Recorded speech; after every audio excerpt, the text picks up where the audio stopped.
On the evening of June 18, 1944, as the long Texas sun began its slow descent across the open prairie and the heat of the day loosened its grip on the land, a quiet and almost unbelievable instruction was delivered inside the barbed wire boundaries of Camp Hearn, a former U.S. Army training ground now repurposed to hold enemy prisoners of war, where a small group of German women stood uncertainly near their barracks, their boots resting on pale gravel, their uniforms faded by weeks of transport and captivity, and their minds still crowded with fear shaped by years of relentless propaganda, when an American guard, speaking calmly and without raised voice, informed them that they were permitted to walk outside as evening approached, an announcement so gentle and unexpected that for several seconds no one moved at all. They had been trained not to trust silence.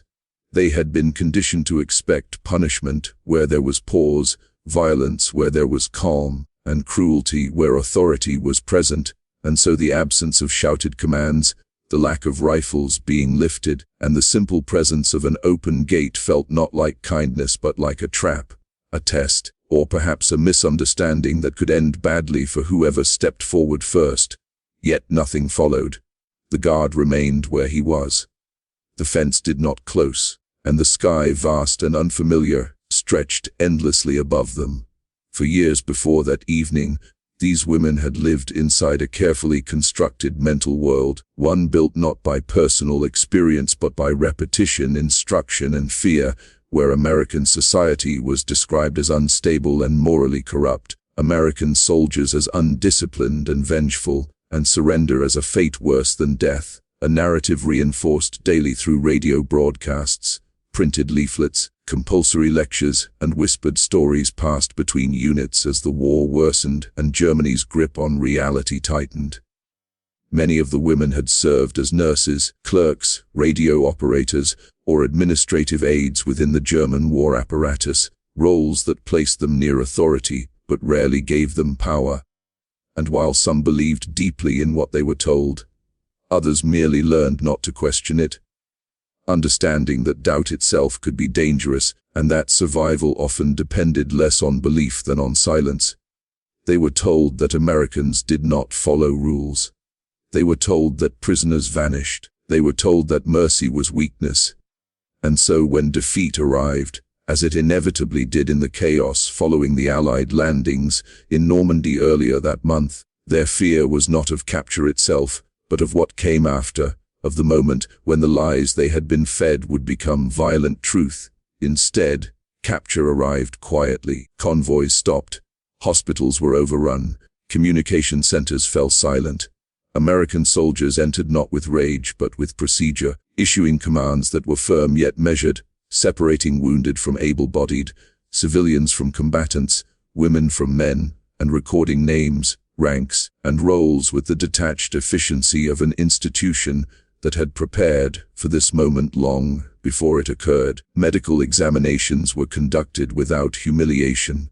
Belongings were catalogued rather than confiscated, and for many women, the first sign that something was wrong with the story they had been told came not from kindness, but from order, from the unsettling realization that their captors seemed less interested in revenge than in process.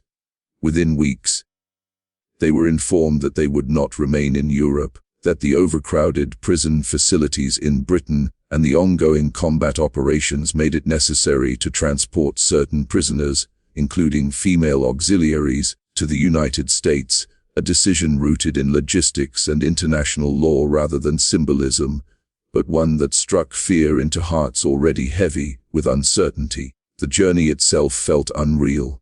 They were boarded onto ships not as cargo, but as documented detainees.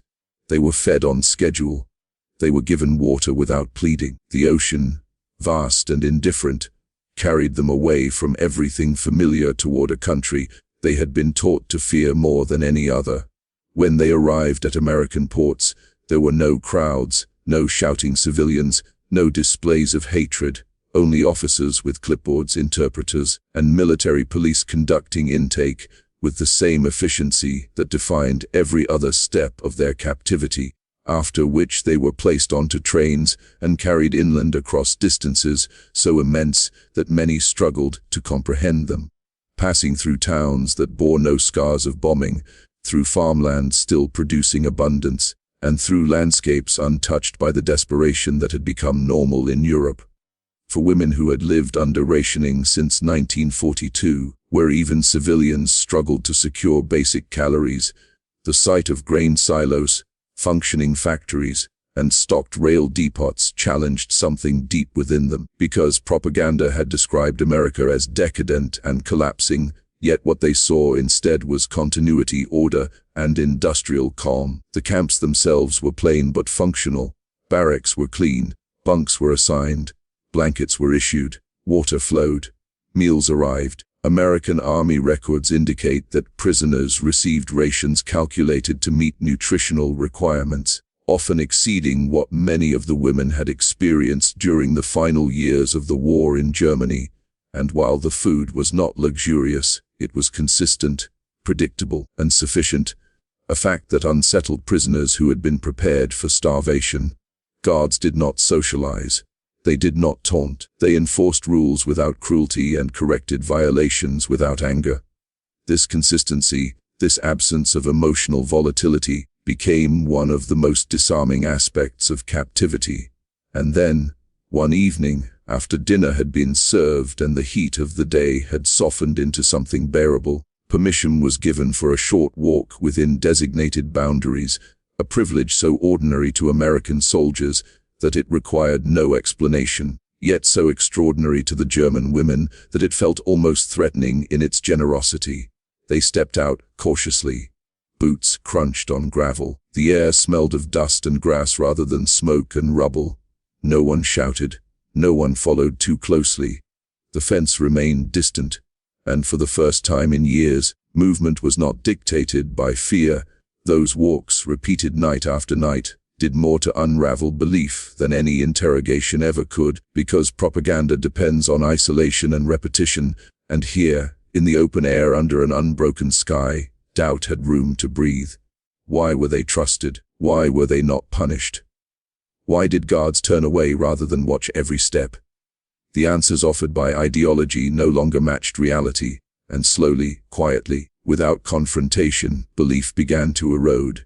What struck many women most was not friendliness, but restraint, the realization that American soldiers were not motivated by emotion but by duty, that their conduct was shaped by rules rather than impulse, and that even enemies were treated according to standards that did not change based on nationality or gender. This predictability created something the women had not felt in years: safety, even in captivity. Some camps offered classes and film screenings, explaining American society, democratic institutions, and the broader context of the war, but attendance was encouraged rather than forced, and participation was left to individual choice, a contrast so stark that it alone served as instruction. Many watched skeptically, some refused entirely, but the absence of coercion spoke louder than the content itself. Not all women accepted what they saw. A small number clung tightly to ideology, warning others that kindness was deception and freedom a psychological tactic. Yet even among these hardliners, certainty weakened as days passed without cruelty and weeks passed without betrayal. Because lies require constant reinforcement. And here, reinforcement was absent. When the war finally ended and repatriation began, the women returned to a Germany divided, damaged, and struggling to rebuild, carrying with them memories that did not align neatly with what they had once believed. Memories of a captivity that had been firm but fair, restrictive but humane, and defined more by trust than fear. Many spoke little of it. Some spoke not at all, but nearly all remembered the evening walks. History often records destruction, battles, bombings, deaths.